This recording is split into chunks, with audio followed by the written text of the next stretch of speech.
ৰৈ ৰৈ বিনালে তেওঁৰো বহুত সপোন আছিলে আৰু তুমি যে তেওঁৰ লগত অভিনয় কৰিবলৈ পালে কিমান ডাঙৰ কথা প্ৰথমতে তুমি এটা গানত কৰিছা ন তেওঁৰ লগত মই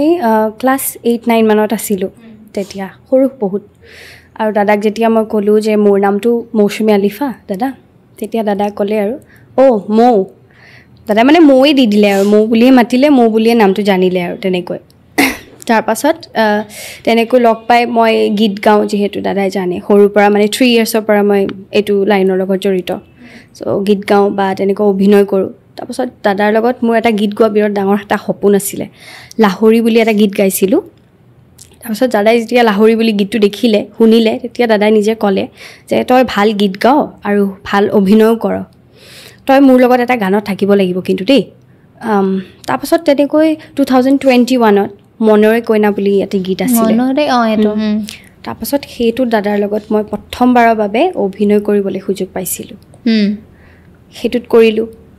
তাৰপাছত আমাৰ সেই গীতটো 13 to 14 ডেইজৰ ভিতৰত মানে শ্বুট হৈছিলে গুৱাহাটীত হৈছিলে সোণাপুৰ